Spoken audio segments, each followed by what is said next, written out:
So first things first, remove your door panel. So remove the door lock, fancy chrome button thing, just unscrew it. There should be 2 screws underneath here, so just pop the caps off, remove those. There's 2 down in here, and then remove your window arm. There's a fancy tool, I'll show you here in a sec how to remove it.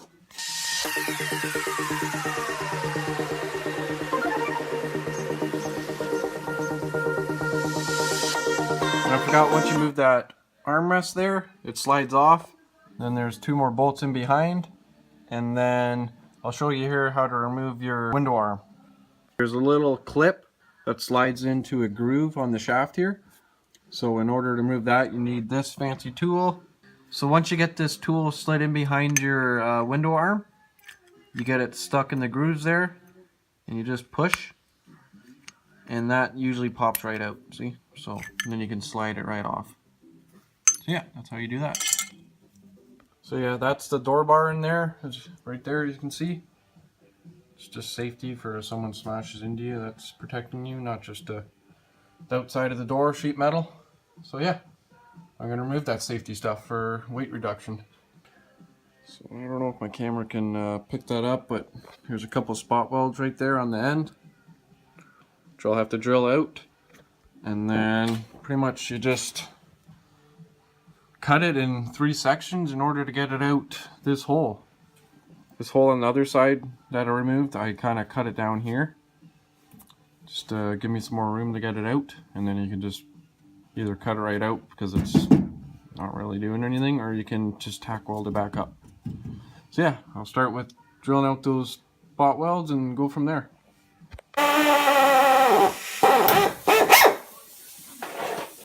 So yeah, yesterday I cut the driver's side out. I originally started cutting it back here to try to get a decent chunk out for the first trunk, but probably from this hole on, there's another reinforcement inside of this bar. So right here, I guess you can say, is hollow, and then this one has another channel through the inside. I'll show you, like that. So I was in there with the cutoff wheel, the air cutoff. I only have 2-inch cutoff wheels for that. I can't get my electric one in there. So that was just a huge pain in the butt trying to get that cutoff wheel angled right and everything inside the door to cut that out.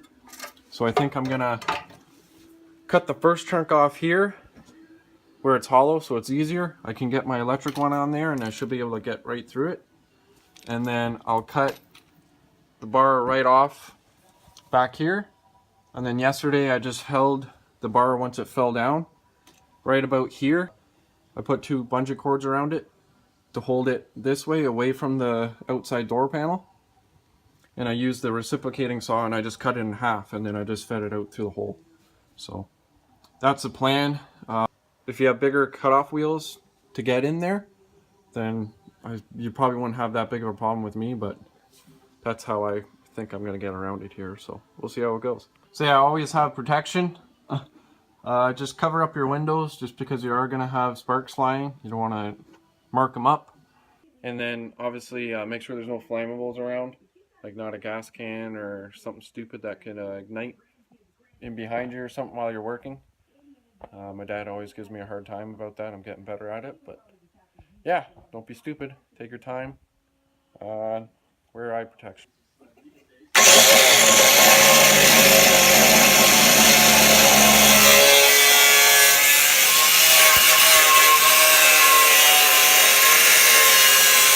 So I got it all cut. I ended up just using a cutoff wheel.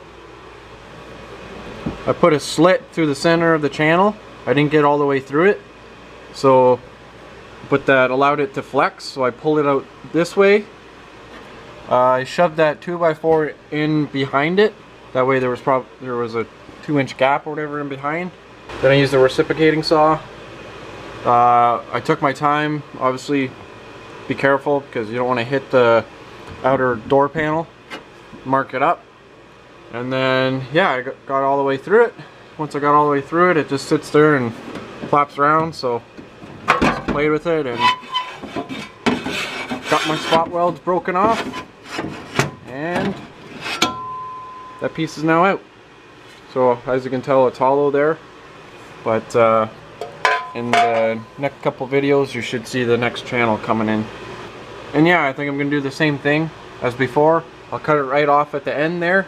You can drill out the spot welds to get the whole thing out, but I just cut it off right at the very end because you got to pretty much remove the door and drill out the spot welds, and that's just more holes you need to patch up, and for what it's worth I just cut it off there. It's not gonna cause anything. So yeah, I'll cut that off and then I'll go from there.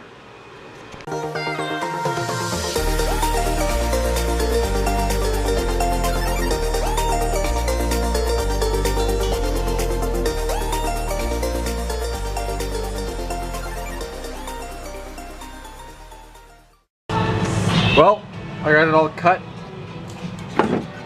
I'll go back in there and just cut that off nice. As you can see where it broke off. I just need to work down to this hole, and then I'll get the reciprocating saw and I'll cut it in half, and hopefully that's enough to feed them out of the hole. So yeah, once I get to the very end after that, I just put a screwdriver in there, pry it apart. That way it's not fighting against the saw, and then I should get that last piece.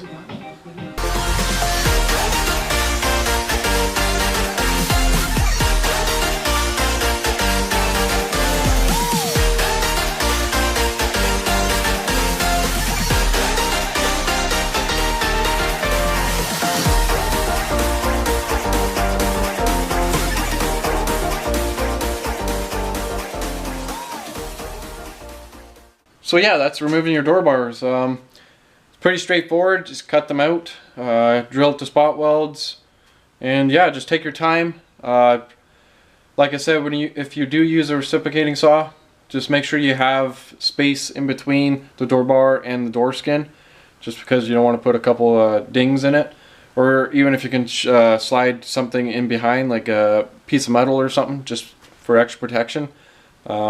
I noticed that I did hit it a couple times. I didn't mark it up, but you can definitely hear it, so you know when to pull back further or whatnot. So yeah, just take your time, and yeah, save you some weight. So yeah, I'll clean up my mess here. I'll probably fill up those holes with some welds, grind them down flush, and then yeah, I'll probably cut that piece left over in the corner there just straight for the hell of it. And yeah, I'll put everything on a scale and I'll see how much weight I saved here. So I got everything on the scale there. I don't know how accurate this thing is. It's been around since I've been, but it's just about 30 pounds, 28 pounds. Hey guys, so this is a couple days after, but yeah, as you can tell in the last video, it was 28 pounds for the door bars. For how long it takes, shaving 30 pounds off your car like that, it's definitely worth it, I would say. I don't recommend it if you don't have a roll cage. I plan on putting a roll cage in this, so that way you still have something to protect you from a side impact, stuff like that.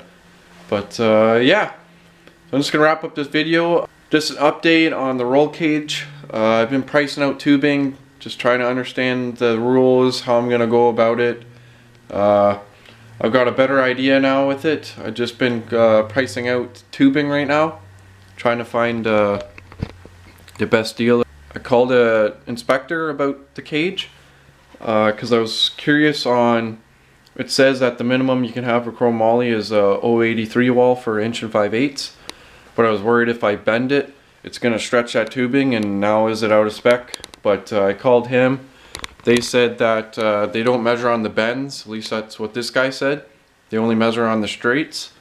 And he just told me what I needed and stuff for an 850 cage, but I'm going to put a few more bars in it, just so if I do want to go ahead with a 750, all I pretty much have to do is the funny car cage. And yeah, so then every manufacturer I talked to, they said that their spec, it varies from 5 thou. So right there, you're out of spec. It says 83 wall, and it could end up being 80 or 81. So I'm going to end up going the next size thicker, which is 95, I believe. So with all the tubing that I bought, I think it was 100 feet of 1 5/8. Then there's 20 feet of 1 1/4 and 20 feet of 1 1/2. I think from switching it to the bare minimum to the next size up, it was only 20 pounds. So it is what it is. That way I know I'm going to pass tech. I know that the tubing is thick enough. blah blah blah. So yeah, I'm gonna place the order today, and I think it's a week out, and then I guess it's gonna start bending some tubing and cutting some holes and getting frustrated. So yeah. Anyways, guys, thanks again for watching. Appreciate all 700 of you, which is pretty awesome. So every day I get notifications that someone else is following us, so that's definitely some motivation. I'm happy that you guys like what we're doing, and hopefully we can keep continuing this. So thanks again, guys. Talk to you later.